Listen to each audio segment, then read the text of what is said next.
बादलों के साये में, पर्वतों की बाहों में, राहतें यहीं बसती हैं झील की पनाहों में।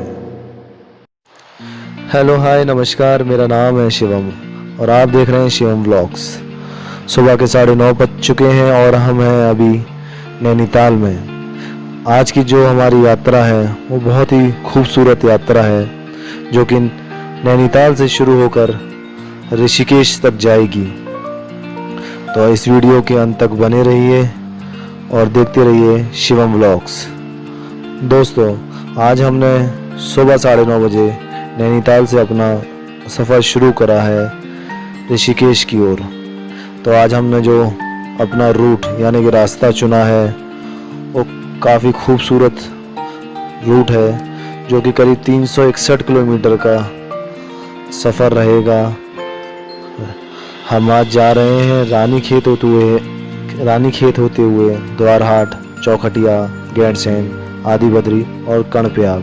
हमारा आज का जो नाइट स्टे होगा वो कर्णप्रयाग में होगा। फर्स्ट ऑफ ऑल मैं आपको बता दूं, जो सबसे पहला और जो सबसे अहम आज का जो हमारा पहला डेस्टिनेशन, पहला पड़ाव जो होगा वो होगा कैंची धाम। आज हम श्री बाबा नीम करौरी और कहिए बाबा नीम करौरी के दर्शन करेंगे, उनके आश्रम जाएंगे और उसके बाद हम अपनी आगे की यात्रा शुरू करेंगे। तो दोस्तों, अभी हम हैं नैनीताल में और नैनीताल से भवाली की दूरी करीब 11 किलोमीटर है। भवाली से कैंची धाम करीब 9 किलोमीटर के आसपास है। तो कहिए कुल मिला के 20 किलोमीटर का सफ़र है नैनीताल से कैंची धाम का। कैंची धाम बड़ी खूबसूरत जगह है, खूबसूरत के साथ साथ बहुत ही शांति और चमत्कारिक, अलौकिक। कैंची धाम के बारे में तो आप लोगों ने काफ़ी कुछ सुन रखा होगा। कैंची धाम एक ऐसा सच्चा दरबार है जहाँ से कभी कोई खाली हाथ नहीं लौटा। बाबा के दर्शन करने लोग देश विदेश से दौड़े चले आते हैं। तो हम आज आपको ऐसे ही सच्चे दरबार में ले चलते हैं और बाबा के दर्शन कराते हैं। वहाँ वीडियोग्राफी और फ़ोन अलाउड नहीं है, बट कोशिश करेंगे जितना हो सकेगा हम आपको वहाँ बाबा के मंदिर के और आश्रम के आपको दर्शन करवाएंगे। तो मेरे साथ वीडियो को अंत तक देखते रहिए।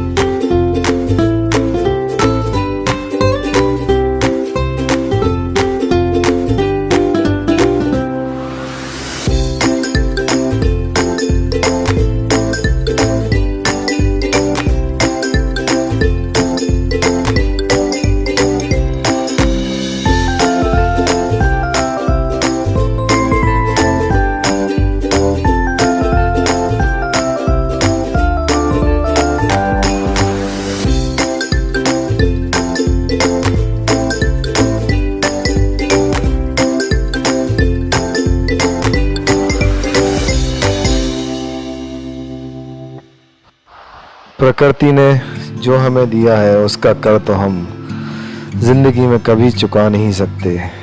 वाह, कितनी खूबसूरत वादियां हैं, आंखें भरती नहीं देखते देखते। बहुत खूबसूरत। जब आप कैंची जाते हो तो आपको ऐसे ही खूबसूरत नज़ारे देखने को मिलते हैं। जितना इंतज़ार मंजिल का है उतना ही मज़ा इस खूबसूरत सफ़र का है। वाकई बहुत खूबसूरत। हम अक्टूबर के महीने में आए हुए हैं। बरसात ख़त्म होके चुकी है, यानी कि मानसून जा चुका है। हरियाली चारों तरफ आपको देखने को मिलेगी। वाकई काफ़ी खूबसूरत नज़ारे हैं। नज़ारे जिनसे नज़र नहीं हटती। बहुत खूबसूरत, जितनी तारीफ़ करी जाए उतनी कम। तारीफ़ तो हम बयां कर ही नहीं सकते अपने शब्दों से। तो बस आप देखते रहिए, निहारते रहिए इस नज़ारे को।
हम लोग पहुंच चुके हैं कैंची धाम परम पूज्य बाबा श्री नीम करौरी महाराज जी के आश्रम।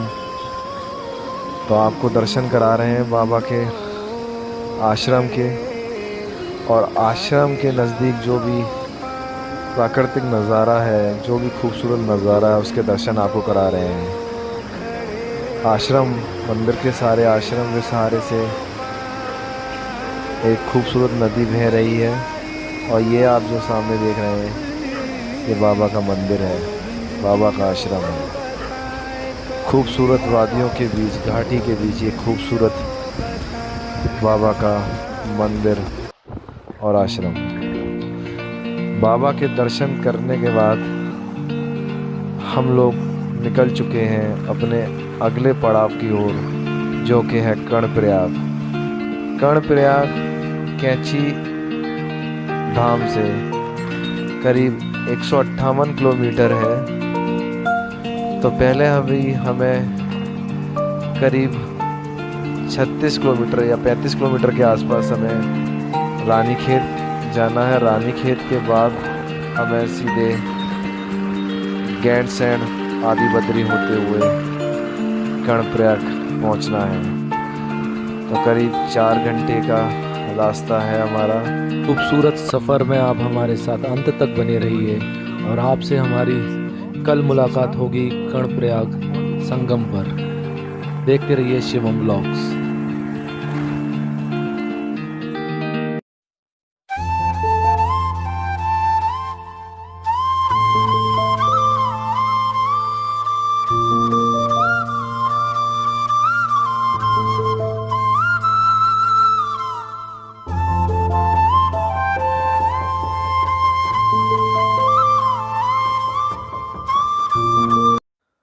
कर्णप्रयाग में आप सभी का स्वागत है। अभी मैं आपको दिखा रहा हूँ कर्णप्रयाग संगम। यहाँ पर 2 नदियों का संगम हो रहा है। एक है अलकनंदा जो कि बद्रीनाथ की तरफ से आ रही है, और जो दूसरी नदी है पिंडर नदी, वो आ रही है पिंडारी ग्लेशियर से। पिंडारी ग्लेशियर पड़ता है बागेश्वर ज़िले में, कुमायूं रीजन में, धारचूला के पास। वहाँ से ये बहती हुई अपने साथ छोटी छोटी नदियों को जोड़ते हुए आती है, और यहाँ आके कर्णप्रयाग में अलकनंदा नदी में मिल जाती है। कल 190 किलोमीटर का सफ़र तय करते हुए नैनीताल से हम कर्णप्रयाग पहुँचे रात को करीब 10 बजे। काफ़ी थकान होने के कारण हम आगे का वीडियो आपको नहीं दिखा पाए, लेकिन कल जो यात्रा रही बहुत ही सुकून, बहुत ही शानदार, मनमोहक, क्या कहें, तारीफ़ जितनी करें इतनी कम है। शानदार, जानदार, जिंदाबाद, ज़बरदस्त, मज़ा आ गया। रात हम करीब 10 बजे आ ही गए। यहाँ आने के बाद में हमने होटल लिया। करीब 1200 रुपये में हमें एक अच्छा रूम मिल गया, और सुबह करीब यहाँ से हम दोबारा अपने अगले पड़ाव की ओर निकल पड़े हैं। जो हमारा अगला पड़ाव है वो है रुद्रप्रयाग। रुद्रप्रयाग कर्णप्रयाग से करीब 34 किलोमीटर के आसपास है, 34 किलोमीटर। तो अब हम सीधे आपसे मिलेंगे रुद्रप्रयाग में दो नदियों का संगम है, जो कि एक हमारे साथ साथ बह रही है, अलकनंदा जो कि बद्रीनाथ की तरफ से आ रही है। अपना 195 किलोमीटर का सफ़र वो तय करती है। और जो दूसरी नदी है मंदाकिनी केदारनाथ की तरफ से अपने साथ छोटी छोटी नदियों को जोड़ते हुए रुद्रप्रयाग में आकर मिलती है अलकनंदा में। वहाँ इन दोनों नदियों का संगम होता है। तो आइए हम आपको बस थोड़ी देर में रुद्रप्रयाग दोनों नदियों का संगम दिखाते हैं, दर्शन कराते हैं। तो आप हमारे साथ इस सफ़र में बने रहिए।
यहाँ रोड की कंडीशन इतनी लाजवाब है कि आपको कोई भी तकलीफ़ नहीं होगी। अगर आप दिल्ली से आ रहे हैं, दिल्ली से कर्णप्रयाग तक की दूरी जो करीब 450 किलोमीटर होगी, आप दिन में ही इसको कवर कर सकते हैं, क्योंकि रोड कंडीशन बहुत अच्छी हैं। एक अच्छा चौड़ा रोड आपको मिलेगा और कोई भी तकलीफ़ आपको इस हाईवे पे नहीं होगी। सरकार ने भी काफ़ी ज़ोर दिया है, चार धाम डेवलपमेंट परियोजना के अंतर्गत ये हाईवे आता है, तो यहाँ आपको कैसी भी कोई तकलीफ़ नहीं होगी। लेकिन आपसे मैं एक अनुरोध भी करूँगा कि आप बरसात के दिनों में यहाँ आने से बचें, क्योंकि कर्णप्रयाग का जो एरिया है वो चमोली डिस्ट्रिक्ट में आता है कर्णप्रयाग। तो यहाँ लैंडस्लाइड काफ़ी होता है, यहाँ बरसात बहुत होती है चमोली में, जिसके कारण यहाँ लैंडस्लाइड बहुत होता रहता है। रोड पे पत्थर काफ़ी गिरते हैं, पहाड़ खिसल जाते हैं, तो काफ़ी दिक्कतें होती हैं, बड़े हादसे भी होते हैं। तो आप बचें यहाँ आने से बरसात के दिनों में। बाकी जो नेचर लवर हैं, जो कि प्रकृति से प्यार करते हैं, उनके लिए तो क्या बरसात क्या ठंड, वो तो कभी भी आएँ। फिर भी कोशिश करें कि आप अगर परिवार के साथ या जैसे भी आ रहे हैं, तो बरसात के मौसम को छोड़ के बाकी मौसम में आप यहाँ सफ़र करें, तो उससे आपकी सुरक्षा भी रहेगी और सफ़र में आपको कोई तकलीफ़ भी नहीं होगी।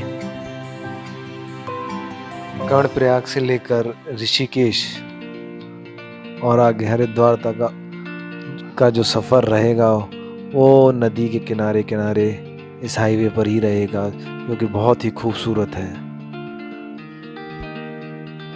पूरे सफ़र के दौरान नज़ारे इतने खूबसूरत आपको देखने को मिलेंगे कि आपकी नज़र नहीं हटेगी। कभी हम पहाड़ के इस तरफ, कभी पहाड़ के उस तरफ, काफ़ी शानदार नज़ारे हैं। आदमी अपनी महीनों की थकान मिटाने के लिए यहाँ आता है और पूरा अपडेट होके रिफ़्रेश होके वापस लौटता है, क्योंकि नज़ारे ही इतने खूबसूरत होते हैं जो उसके जहन में बैठ जाते हैं, उसे तरोताज़ा कर देते हैं। महीनों की थकान, स्ट्रेस यहाँ के बिल्कुल ख़त्म हो गई।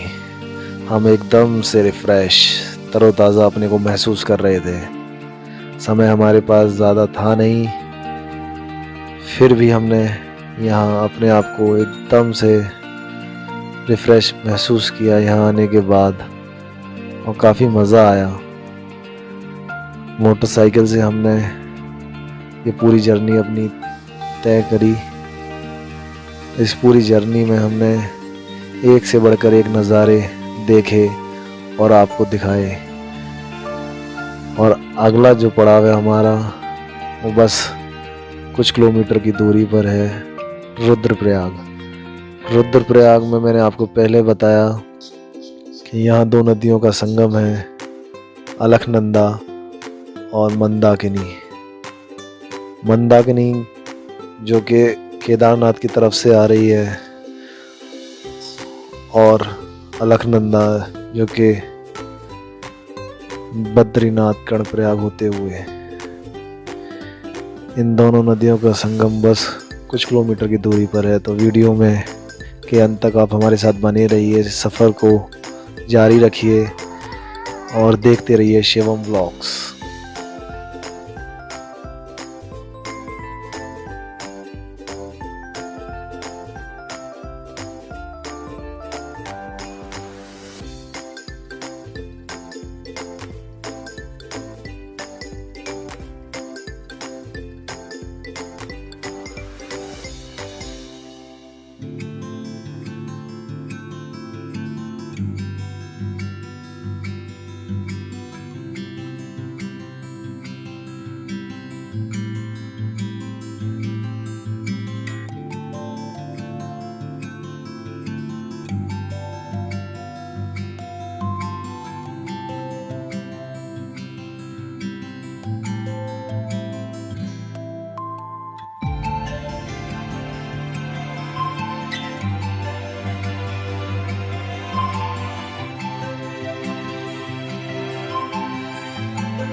रुद्रप्रयाग में आप सभी का स्वागत है।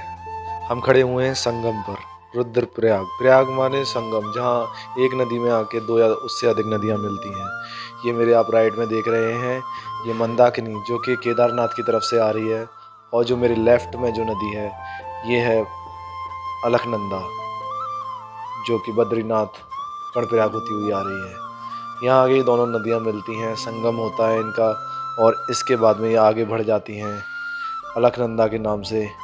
आगे चल के ये देवप्रयाग तक नदी जानी जाएगी अलकनंदा के नाम से, एक नाम रहेगा अलकनंदा। उसके बाद में देवप्रयाग में वहाँ अलकनंदा को भागीरथी मिलेगी, जहाँ इसका नाम पड़ेगा गंगा, माँ गंगा, हर हर गंगे।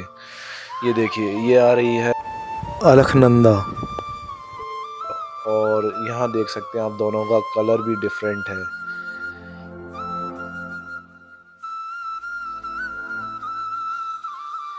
कहते हैं जब 2013 यहाँ जब तबाही आई थी तो करीब 40-40 फीट ऊपर पानी था, जल था, काफ़ी तबाही मचाई थी इस मंदाकिनी ने। अभी देखने में कितनी शांत लग रही है, लेकिन इसने 2013 में अपना रौद्र रूप ले रखा था।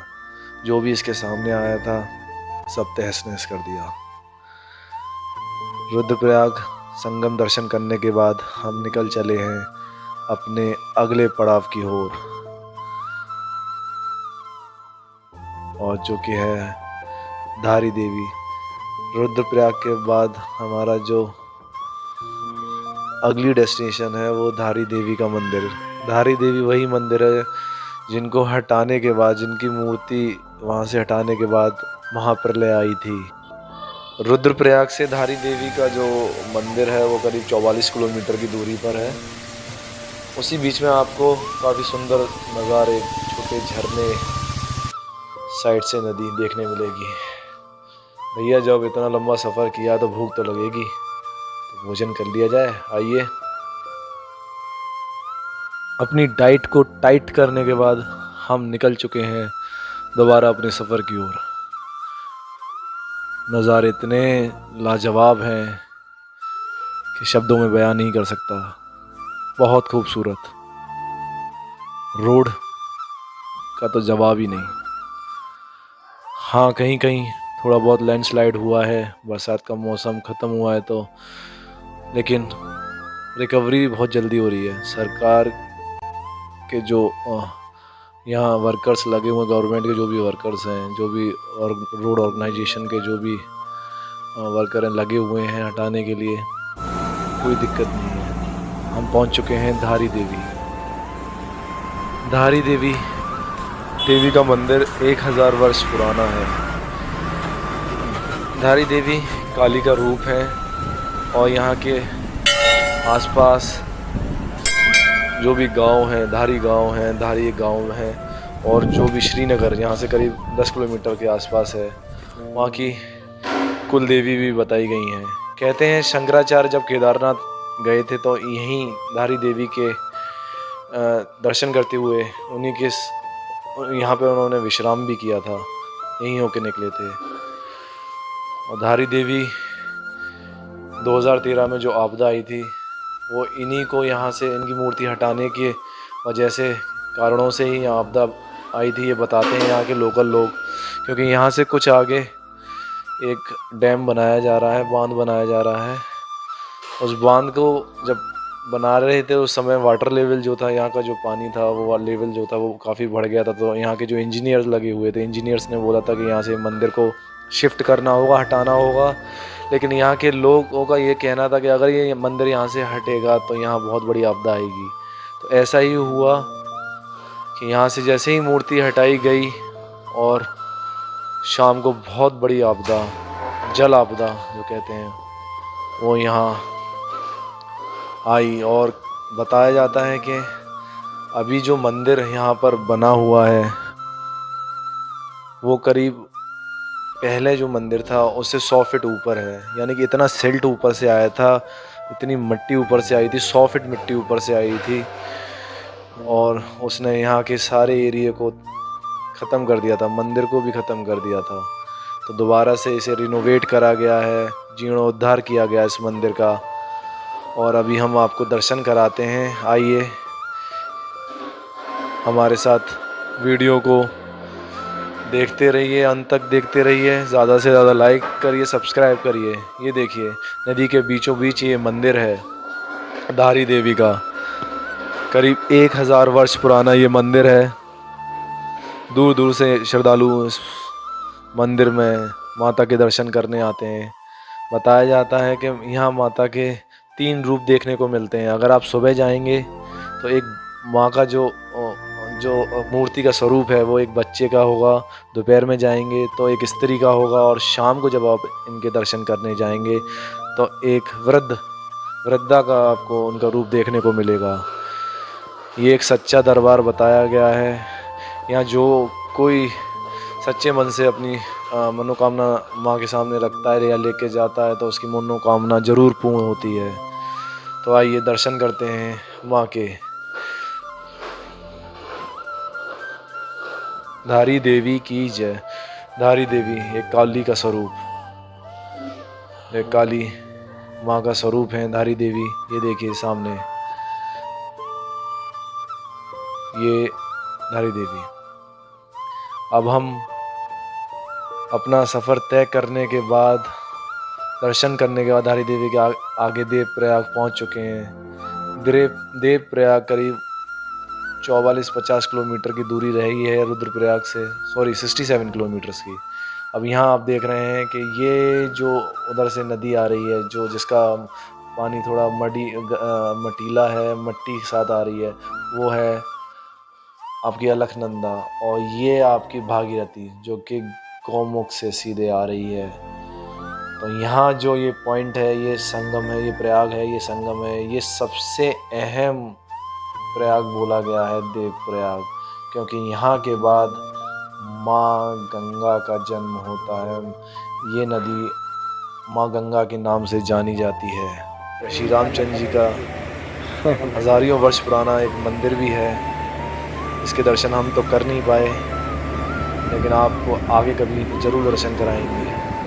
ये आप देख रहे हैं देव प्रयाग, देव प्रयाग।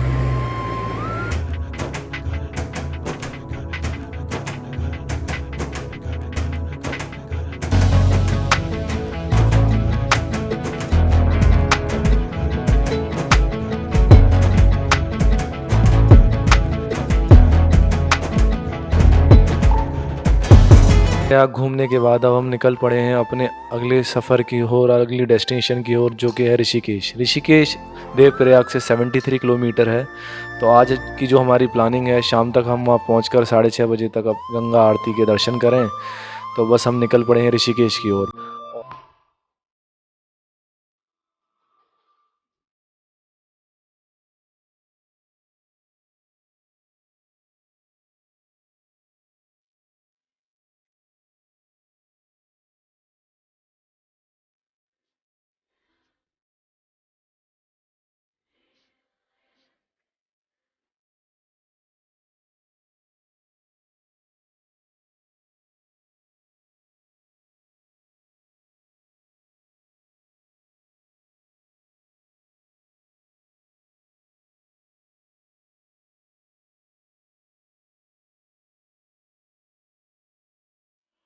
क्या सोचा था और क्या हुआ।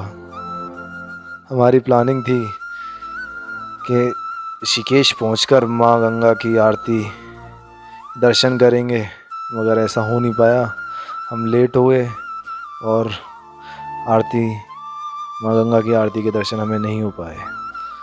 चलो कोई नहीं, जो कहते हैं जो ऊपर वाला चाहता है वही होता है। तो इस बार नहीं तो अगली बार सही। लेकिन हाँ, माँ गंगा के अच्छे दर्शन हुए, मज़ा आया सफ़र में। इस सफ़र को अब ख़त्म करने का समय आ गया है। अब बस फाइनल डेस्टिनेशन जो कि हमारा घर है उसके लिए हम निकल चुके हैं। और इस वीडियो को बनाने का बस यही मकसद था कि हम जब कभी फुर्सत में बैठे हों, इन फ्यूचर जब कभी हम फुर्सत में बैठे हों और मन करे पुराने दिनों को याद करने का, तो देख सकें इस वीडियो को और जी सकें ये बिताए हुए खूबसूरत पलों को। वाकई खूब मज़ा आया, सबने साथ दिया, बाइक ने साथ दिया, शरीर ने, सफ़र ने, सब ने साथ दिया। बड़ा मज़ा आया। सारी वीडियो फ़ोन से शूट हुई, बिना किसी प्लानिंग के। कोई तामझाम नहीं, कोई DSLR नहीं, कोई GoPro नहीं, कुछ भी नहीं। जहाँ मन कर वहाँ वीडियो शूट करी और उसको थोड़ा बहुत एडिट करके आप लोगों के सामने रख दिया, रिप्रेजेंट किया आप लोगों के सामने। और हमारा सफ़र पसंद आया हो तो लाइक करिए और मेरे चैनल शिवम व्लॉग्स को सब्सक्राइब करिए। और आपसे वादा करता हूँ कि आगे जो भी मेरा वीडियो आएगा उसे आपको देखने में बड़ा मज़ा आएगा।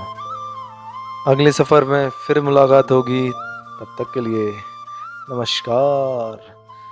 चल बे ओए।